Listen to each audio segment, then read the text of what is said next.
The first question actually goes that do you recall when you heard heavier rock/metal for the first time? Oh yeah, I do. I think the very first time was Scorpions. And there was a track on the radio.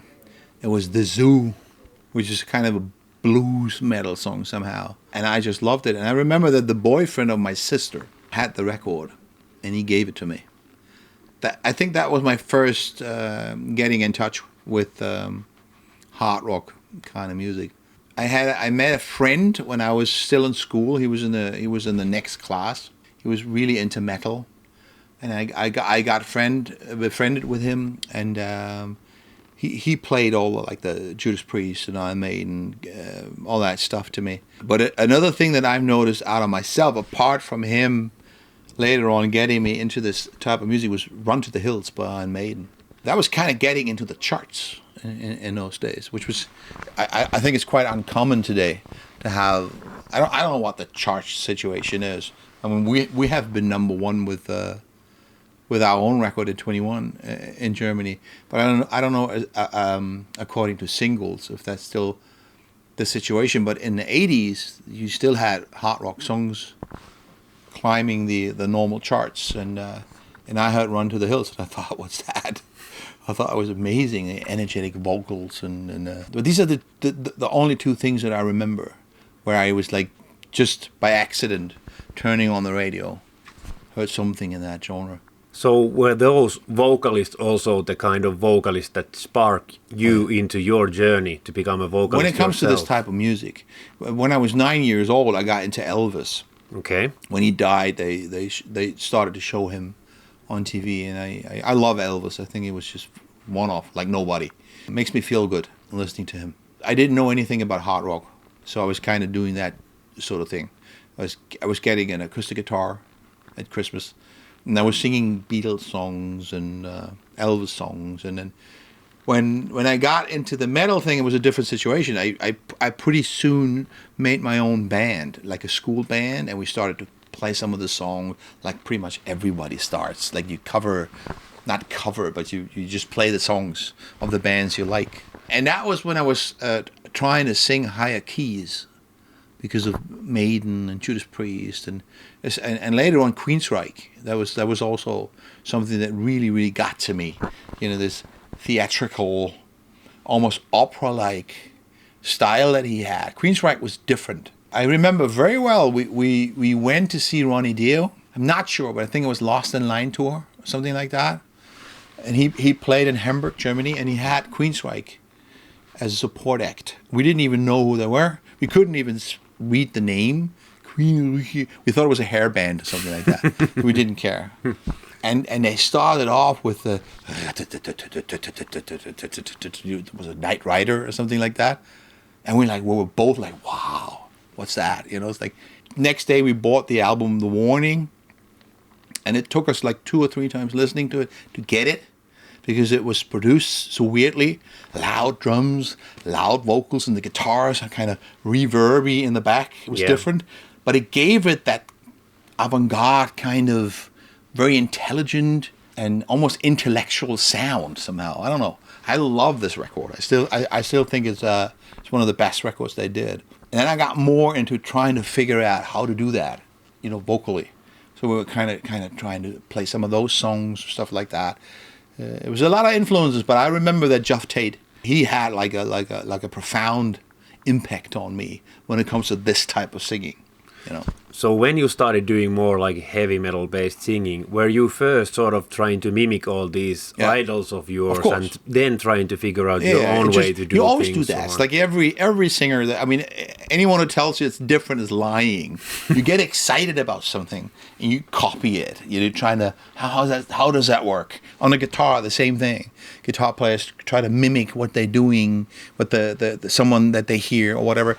And when you have enough personality, you make your own thing out of it quite quickly. I remember actually, it was kind of flattering for myself because I was a huge Iron Maiden fan as a teenager. And there was this section in Metal Hammer where they were playing songs of new bands to established artists. And I remember that they played Future World to Bruce Dickinson. And he said, okay. He said, I still remember. He said, like, I hear a lot of influences, but the guy is making his own thing out of it. I like it. Okay. That was great. It was great of those. I mean, I was a huge fan, and it means something to you, you know, when something like that happens. And I think that makes a difference. Everybody's influenced, but if you have enough personality, you make your own thing out of it, if you have enough personality. And if you don't, you're just a copy. You're just a clone. It's fine to be influenced. I mean, even someone like Freddie Mercury was influenced by singers of his time. Of course. And it doesn't matter. I mean, you can hear Dickinson when you know he was influenced by Ian Gillan. You can hear it. Yep. You know, as soon as you know, you can hear it. Yep. There's nothing wrong with it as long as you make your own thing out of it. When it comes to like the early days, were you losing your voice when you were trying to mimic those singers, or were you natural with the voice? I was lucky. It's natural for me. It's something that I never had lessons. I was able to hear it and figure it out myself. And I was at a very early age, I was joining Helloween. So I was going on tour, and I had to learn quickly. I was doing mistakes, of course, in the beginning, and then I kind of figured it out. I had to learn by doing. But I think that's the reason why I still have my voice. I mean, when I get sick, I'm fucked. This is the only thing that I can't deal with. When I get an infection, it gets bad. But other than that, I can still do what I want. You know, there's nothing that I can't do physically. Toby once said it's genetic somehow. My voice changes because I get older, but not in a way that I can't do it anymore. In many areas, it actually sounds better, I think. I sound fuller, more matured. Maybe I'm not constantly getting as high as I did all the time with the keeper time, but it has also to do with you don't want to overdo it anymore because you've done that. But I could still do it, and that's great. And I think maybe it's physics. I don't know. At least a part of it, most likely. It is like I think I do it right. If you don't violate your voice, this is the thing that I would say to any singer. If you do a rehearsal with a band, and after that rehearsal it hurts, you do something wrong. You know, it should never hurt. And it's like when I'm rehearsing with a band for 3 hours and we drive back home, I still sound normal when I talk. My voice is open up, but I still sound, I'm not, what is it called? My voice is anything like that. Short voice. Yeah, which shows you do it right. Yeah, for sure. You don't violate your voice, and that's the key.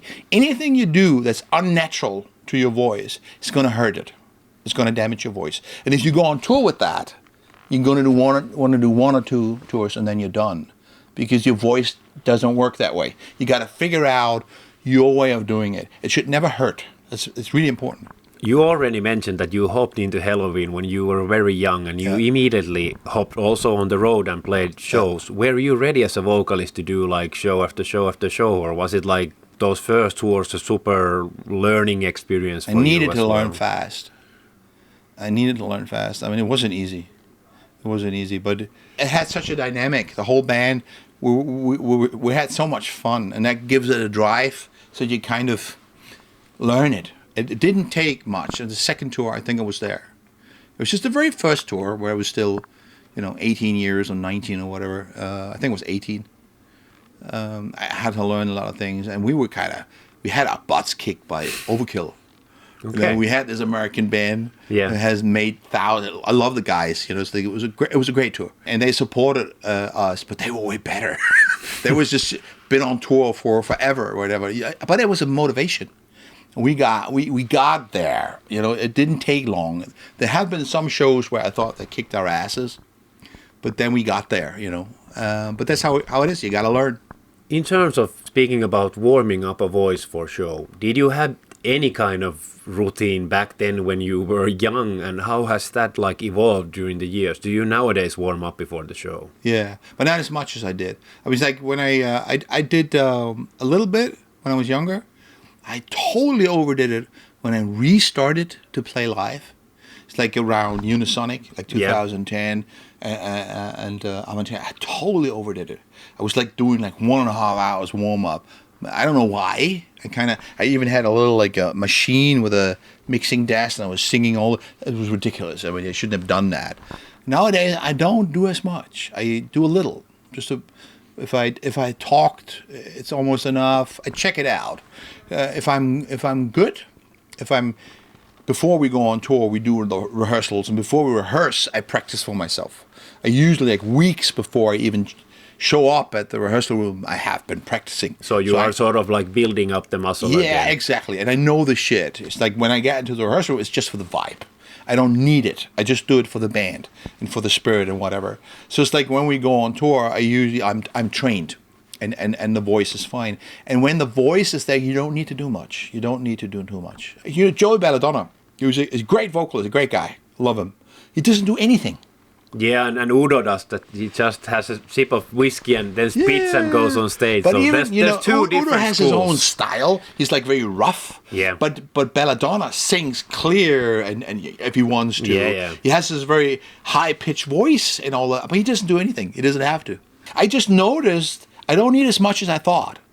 Okay. If I do a little, you know, Halford, he does like a few screams. That's it. Because he just needs to like clear the pipes or whatever it is. Sometimes I think it's more psychological thing that you feel you're ready. Yeah. So whatever it takes to make you feel you're ready. But nowadays, in the beginning I do more, but when we're on the road and the voice is trained, I don't need to do that much.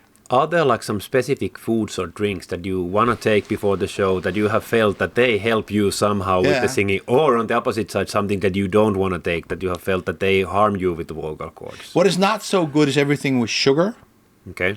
What is great for the voice is red wine. Okay, it works for you. Because of the herbs, what it is. It kind of, I don't know what it is. It kind of, it comes out of the stomach, the sense somehow.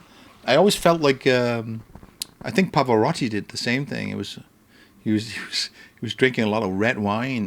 Somehow it's good for my voice, red wine. I don't have to do it, but it kind of opens it up. Do you drink a lot of water on show days? Yeah. And that's just another tip that I would give any singer. Try to drink a lot of water before, like hours before the show. Because it kind of makes the vocal cords smoother. You know, because nothing is worse than when they're dry. So, like you already mentioned, that in 2010 you made a comeback to metal scene after many years. Oh yeah.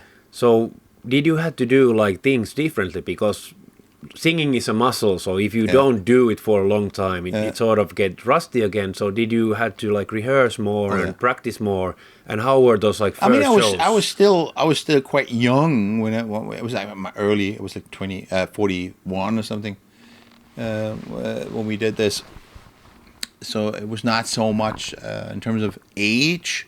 I mean, the older I get, I mean now I'm 57. I got to do more.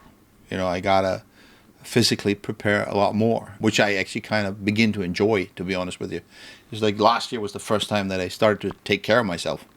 Again, with sports and training and stuff like that. It's great. I'm going to continue to do that. I didn't have to do that much. In the beginning with Avantasia Live and Unisonic, it was much more a head thing. Okay, more like physical And psychological I stuff. tell you, most of the problems singers have is in the head. It's the mind. If you think in a certain way, your voice is going to react because it reflects how you feel. It's all the. I mean, you know, when you are stressed out, you can have like a back muscle suddenly hurt or whatever. You can have a stiff neck just because of being stressed out. Same with the vocal cords. It's muscles. So your soul state reflects on the voice. I have days when I'm not in tune with myself. When I'm kind of. We have this German saying like verstimmt, which means your emotions are out of tune. It's a great word. It's a great word. My voice is too. These are when I'm not feeling good, when I'm kind of out of tune with myself, I sing bad. There's not much I can do about it. I need to get into a better mood, and then it just runs by itself, which is a good sign because it shows your voice reflects how you feel. It reflects your soul, which I always thought is the key to exciting vocals, that there's something emotionally coming across. Everything else is static and boring. We don't get excited about singers just because they can sing perfectly. You can sing perfect in scale, and you can say, wow, that's impressive, but it doesn't move you.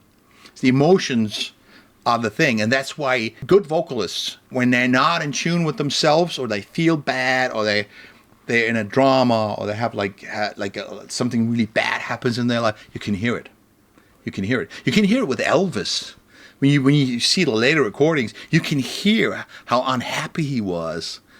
I can hear that in his singing. And it's like most of the problems is in the head, is in the mind, and you got to sort that out. If you believe that you can do it, you can most of the time. I wanted to ask you also about that when you started, you were 18, and now you're like nearly 60. Yeah. And obviously your voice has matured, even though it has always remained pretty amazing, but still it matures and changes. Oh, yeah. So how does that affect you? You have to adjust to it. What happens when you get older is your vocal cords get thicker, which results in more tone to a certain extent. I have much more sound now. When I take an acoustic guitar and I sing a Beatles song or whatever, it just resonates. And I sounded a lot thinner when I was in the early Helloween years. But it's like those changes are not necessarily anything bad. Some of the things where you have to switch to a different technique or whatever, they change. You might have to do that later or earlier and stuff like that. But it's like as long as you adjust to the changes of your voice, you have a giant and a monster behind you. Monster named Kai. This is one of the things that leads to vocal problems with many singers, that they don't adjust to the changes to the voice. When you are 20, your voice is different, and it takes things easily that later on it doesn't. And if you don't adjust to it, and you continue the same way, well, it used to work like that, and now it's slightly different. You gotta just think it over. You can still do it, but you gotta do it maybe slightly different. If you don't do that, again, you get into the state of violating the voice, because everything has to come natural. It's fine if things sound different. It's fine if your voice changes. Why not? Yeah. Why should it stay exactly as long as it sounds good? That's all that matters. And as long as the voice does what you want, if you can control it, that's important. But the changes of the voice are not anything bad. It's just when people can't adjust to it, and then they start to violate it, and then they lose it, because it's an organ, and you can destroy the vocal cords. Some people just destroy the technique. There's some I'm not going to name anyone because I don't want to offend anyone, but it's like there's some singers where I can tell the voice is fine. It's just that he never adjusted to the changes to the voice. Yeah, he's still forcing the old way. He's trying to do things exactly like he used to do it. He could do it differently. He could sound even better, but he doesn't, because he doesn't sit down and work on it. One of the things that Bruce Dickinson did, he was sitting down, he was working on his voice. Yeah. He had difficult times in the 90s, and he was thinking about it, and he sounds fucking great now. Yeah, he always does, because he sits down and he works with the changes of his voice. That's the thing. So obviously you've released a lot of albums with Unisonic and obviously Helloween. Are there like some specific albums that you could pinpoint from your own discography where you have felt that you've taken big step forward as a vocalist, learned some new things about yourself? All the time. So every album is a... But of course, the biggest challenges were when we started off, like Keeper 2 especially. Okay. Something like Keeper. It's not easy to sing. So much going on. Now I can sing it easily. We always put it at the end of the show when you're almost dead, which is really bad to do. So it's like sometimes I really have to fight just because after like 2 hours you're just dead. Wyke wrote that song, and I had to learn it. I had to make it possible. And by all these kind of things that they wrote, and me trying to sing them, I learned a lot.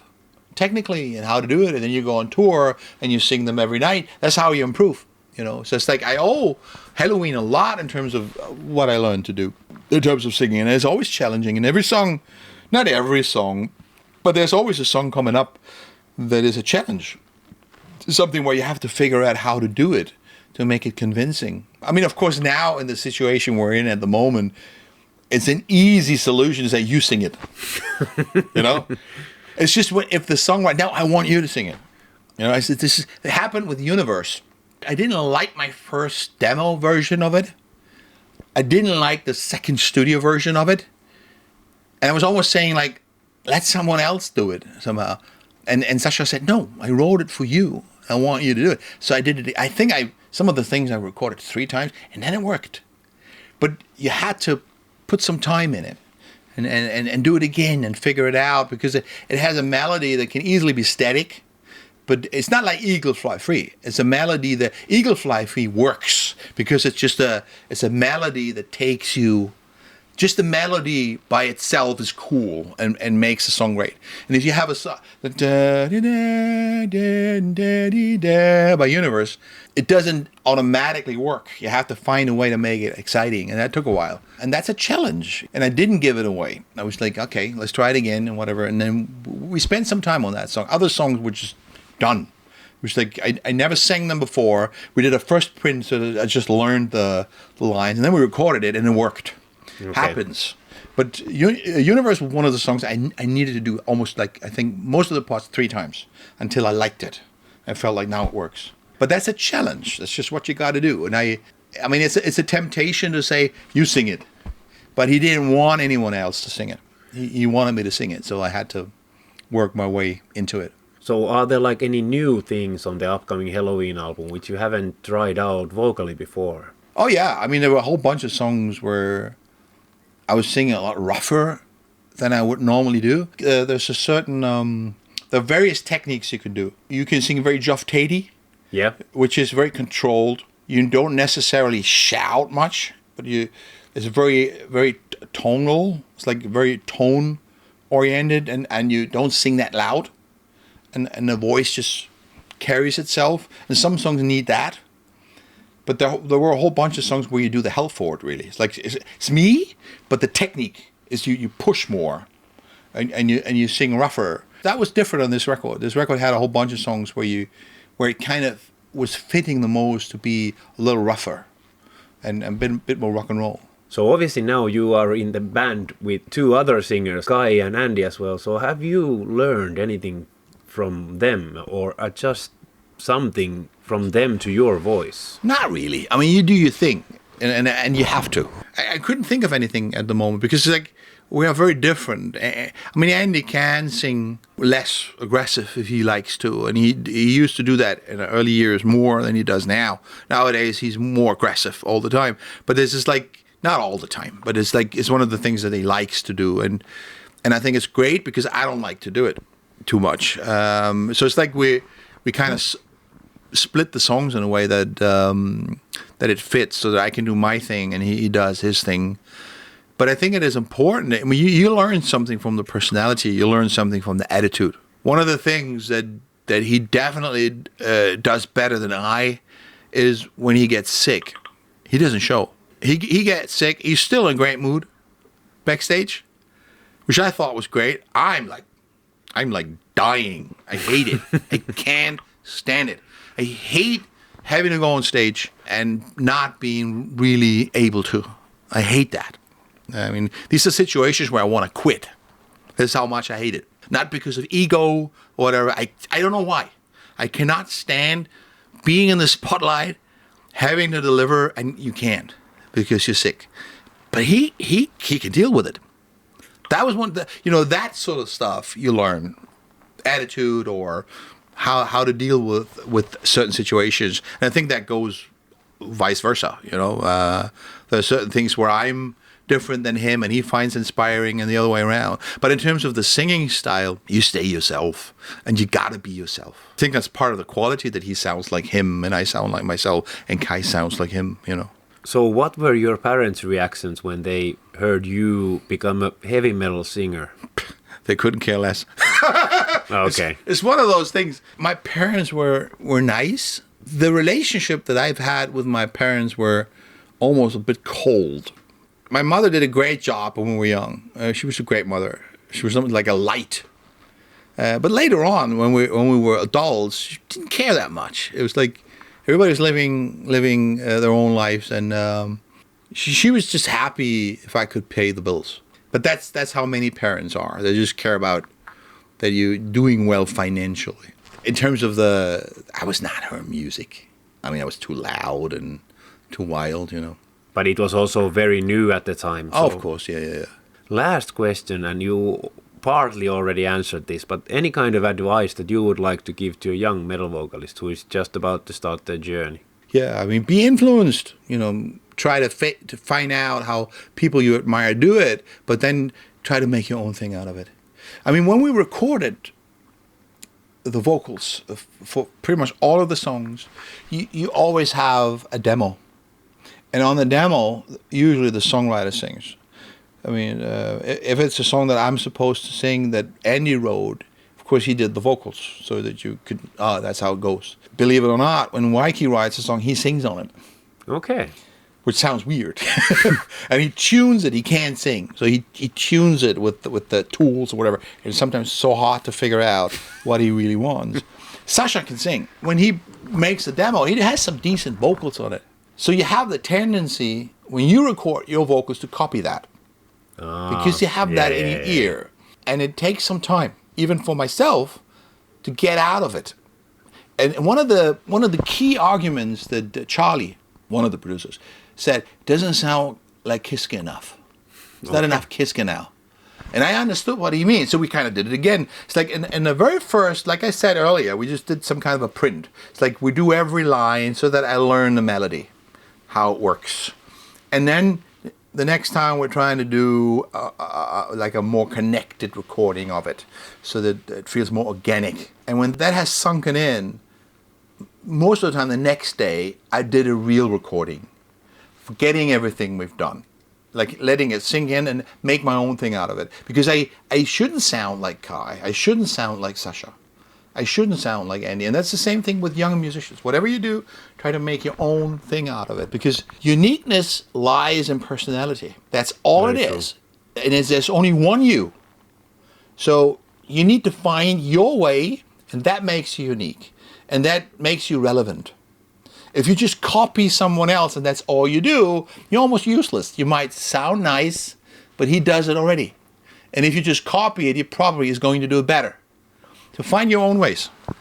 Everybody, it sounds cheesy, but everybody's unique. Everybody has his own individuality, and let's try to get that out. If you succeed there, you can be different. And that's all that matters. I mean, we have all this technology today. People don't even have to write songs anymore. They can have AI write their fucking songs. It's not going to succeed. Human-written songs in the end will always be different because an AI doesn't have a soul. You know what I mean? And that's why human-written music will always succeed in the end. I'm telling you that. Because a computer doesn't have a heart. You will never hear that. You have all these technical helps. Anyone can record something today. Anyone can make a record. They can impress you. But the individual thing is what sets you apart. The same thing goes for artwork. With AI, we will be overthrown now with amazing looking artwork, videos, covers that look amazing because AI makes it perfect. So what matters? The idea. You will need to have an idea. And that's what's going to separate you from everyone else. And it all comes down to individuality. Yeah. That's all that matters. Thanks a lot for taking the time to do this. Thank you.